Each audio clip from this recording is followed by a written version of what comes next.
What if I told you that one of the most recognizable brands in the world started with nothing more than a tiny drive-in restaurant and a radical idea about speed and efficiency? You might be enjoying a Big Mac right now, but behind that golden arch lies a story of relentless ambition, ingenious marketing, and a level of operational precision that borders on obsession. Before we dive deeper into this story, take a moment to hit subscribe and give this video a like. It helps support more stories like this. In the early 1940s, the McDonald brothers, Richard and Maurice, ran a modest burger stand in San Bernardino, California. It was simple, almost quaint by today's standards: burgers, fries, shakes. But what made it different, revolutionary even, wasn't just the food. It was how they approached making it. They observed that most restaurants struggled with inefficiency: long waits, inconsistent quality, frustrated customers, and they decided to change that. They created what they called the speedy service system, a methodical, almost military approach to food production. Every step was calculated. The grill was positioned at a precise angle, fryers timed to the second, buns aligned just so. They weren't just making burgers. They were designing a machine that churned out perfection, bite after bite.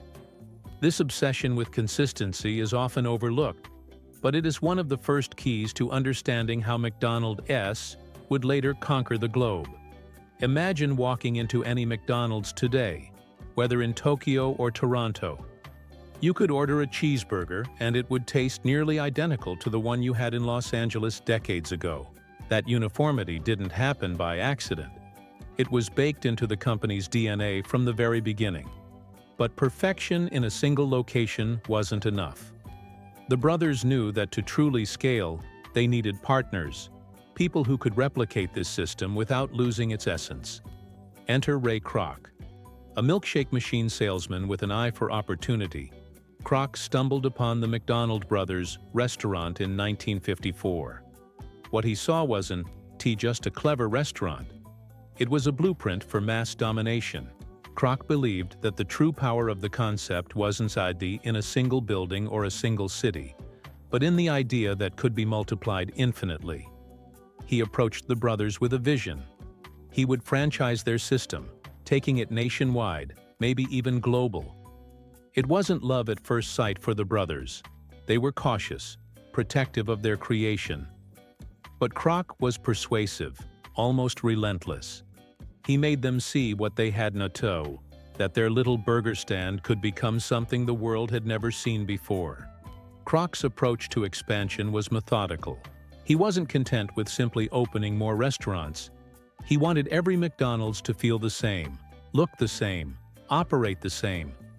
He drafted detailed manuals, outlining everything from how to cook a burger to how to greet a customer.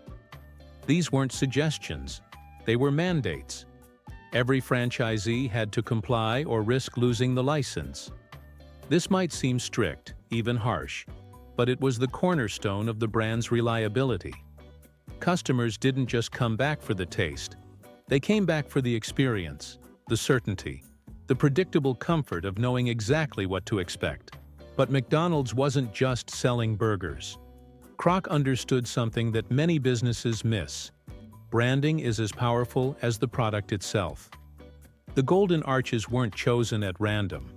They were a symbol, instantly recognizable, embedding themselves into the subconscious of anyone who passed a McDonald's. Advertising campaigns focused not just on hunger, but on emotion. Happy families, smiling children, convenience, and reliability.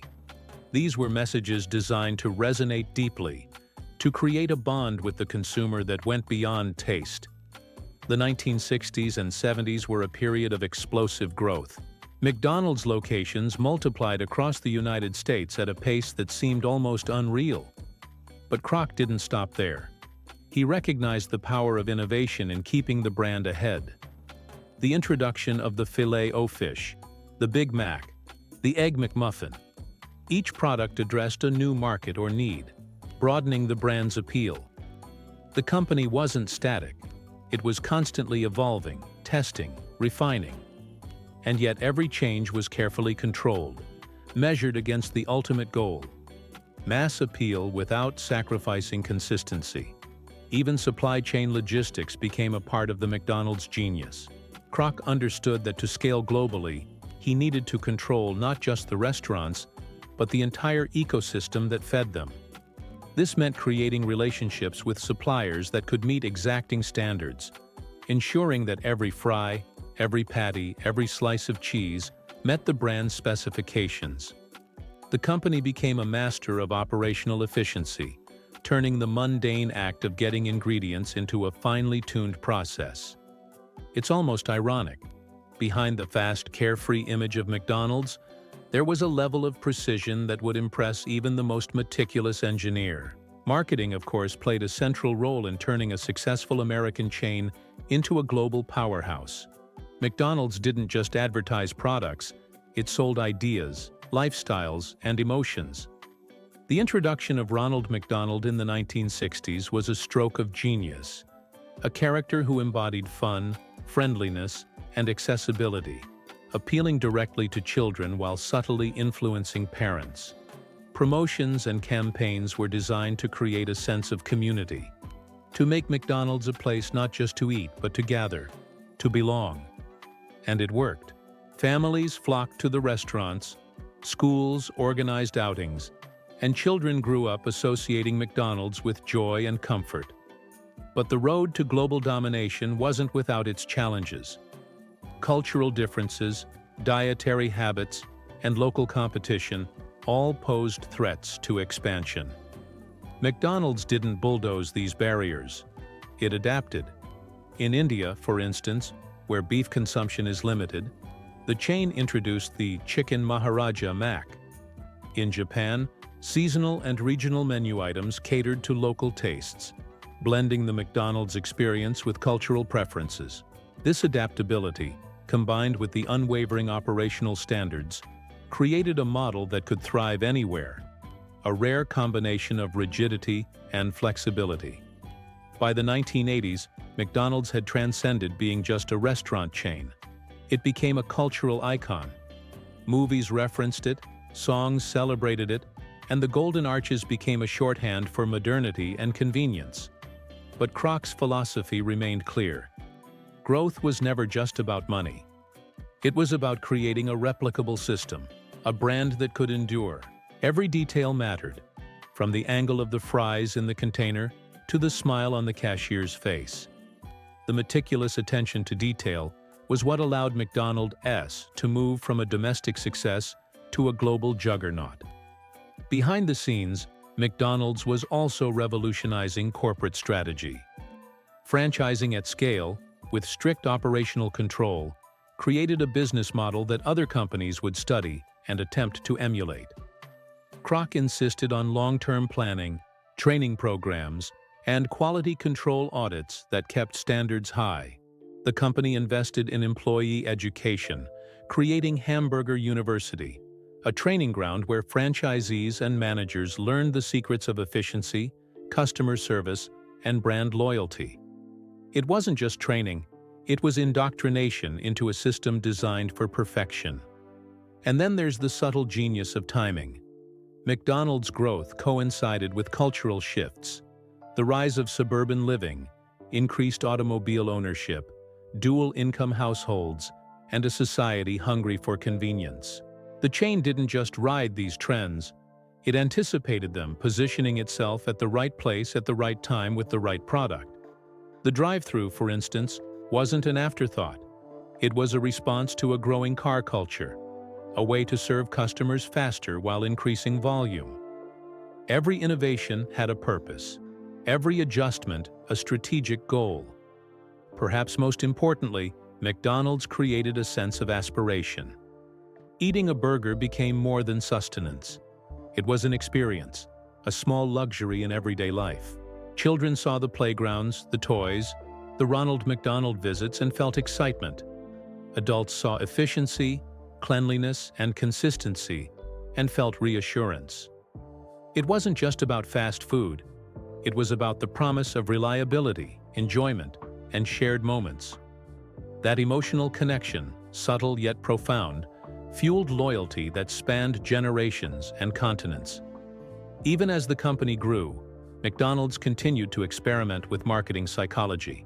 They mastered the art of scarcity and novelty, creating limited-time offers that sparked urgency, cross-promotions with films and celebrities that tapped into pop culture, and community campaigns that positioned the brand as a civic presence, not just a restaurant.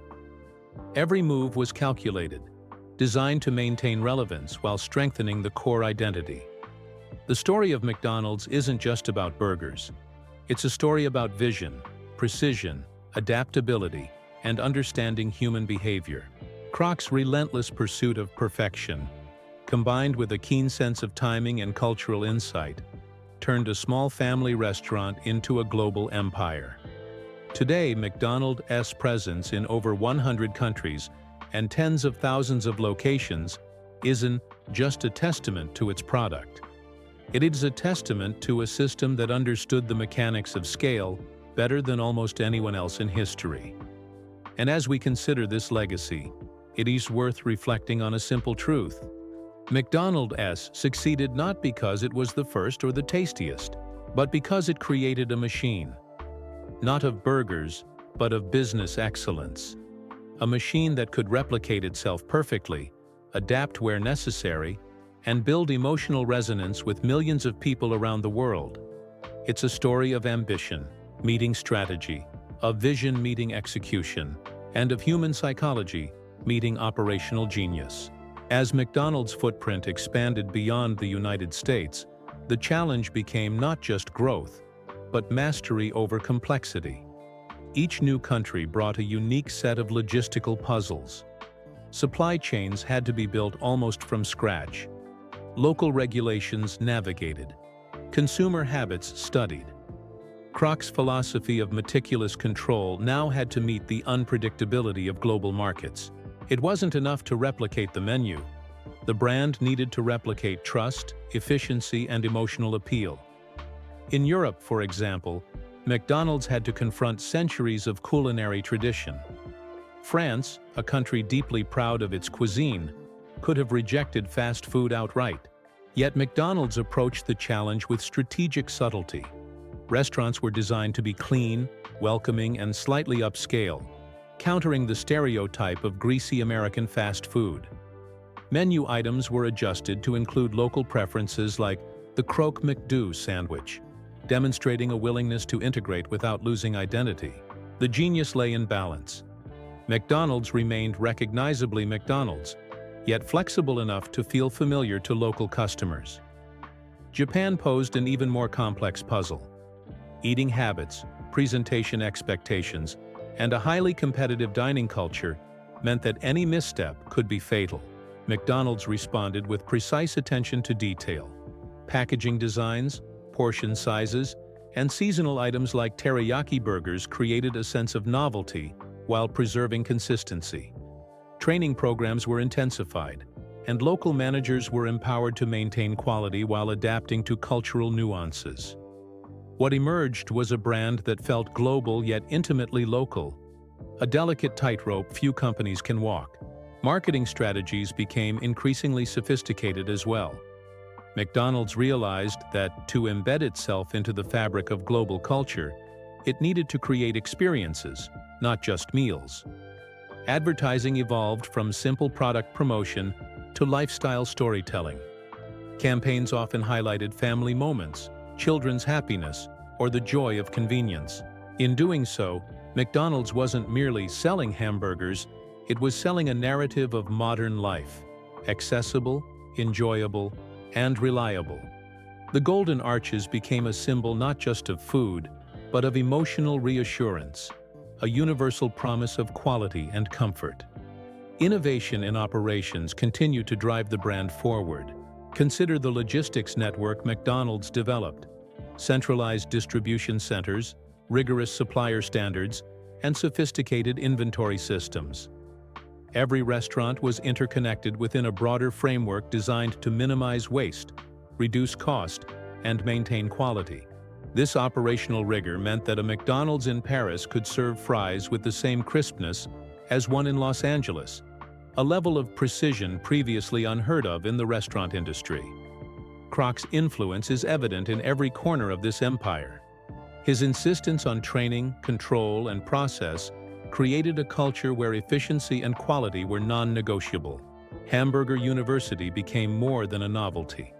It was a cornerstone of corporate culture, a place where operational philosophies, customer service standards, and brand values were drilled into every franchisee.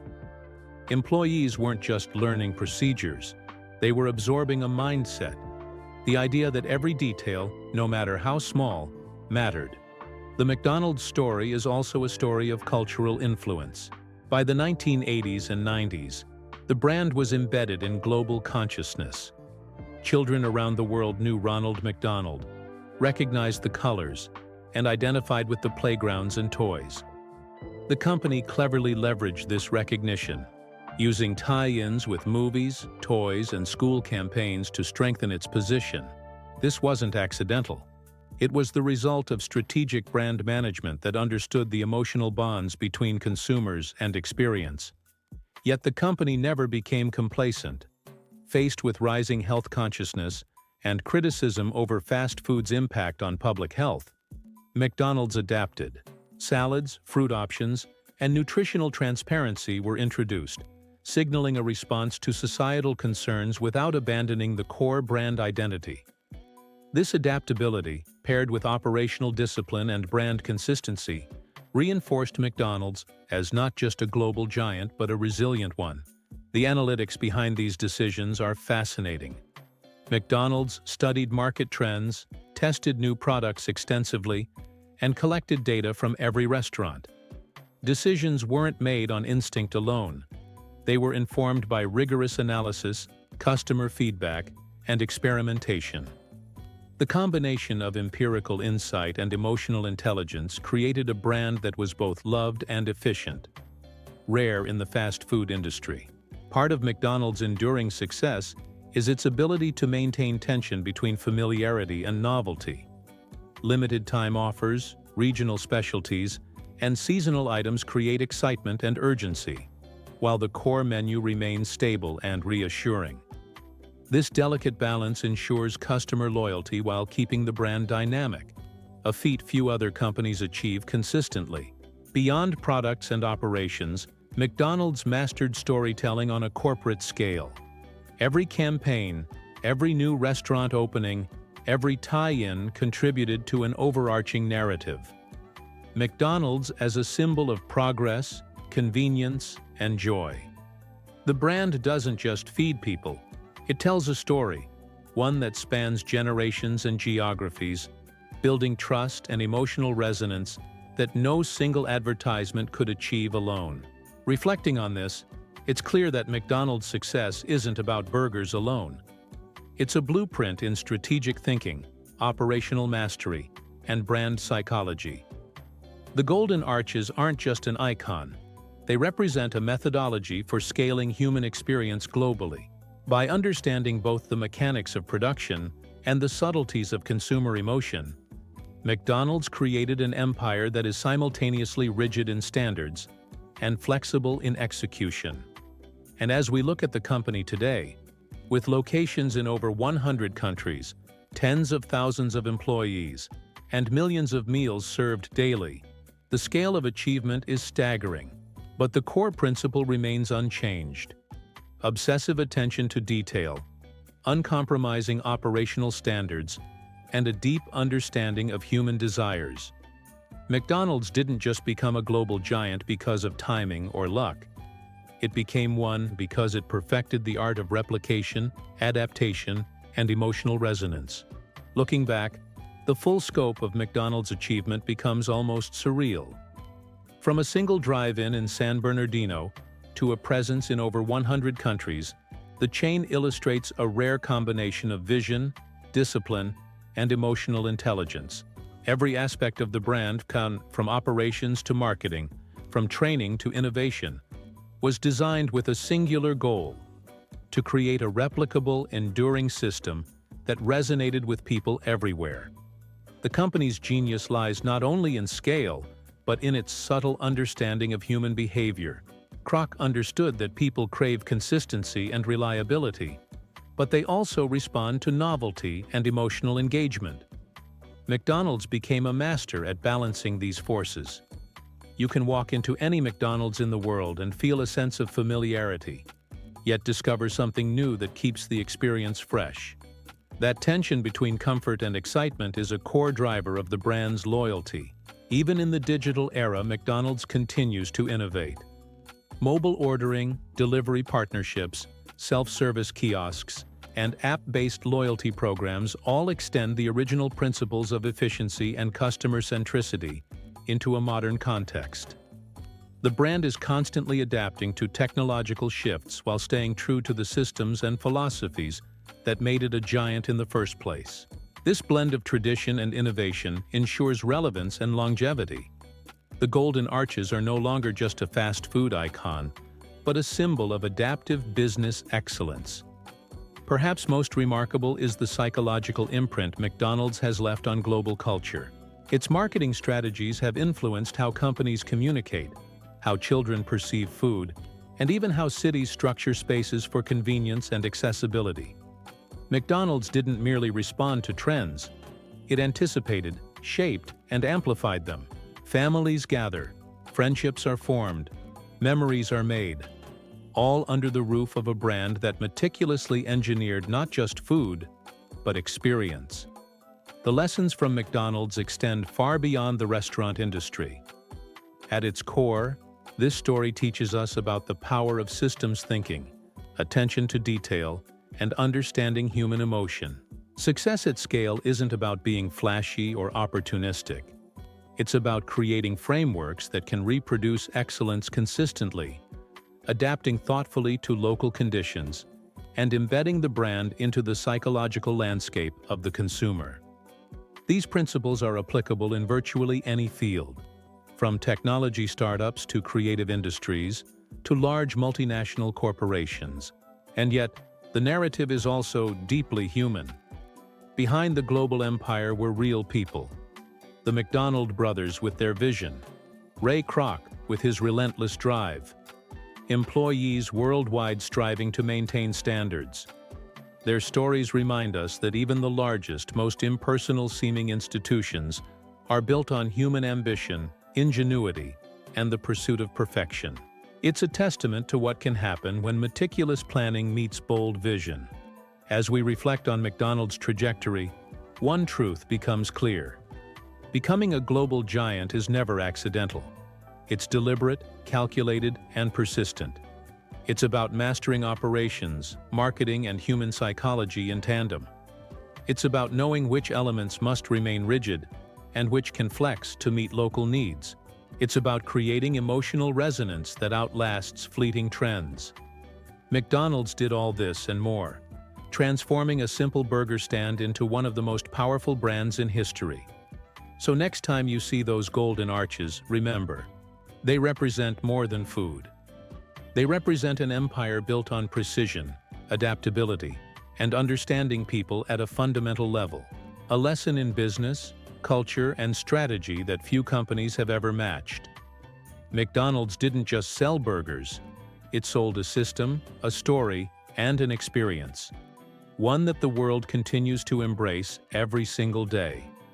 If you've enjoyed this journey into the rise of a global giant, make sure to subscribe and join us for more stories that reveal the hidden genius behind the world's most iconic brands.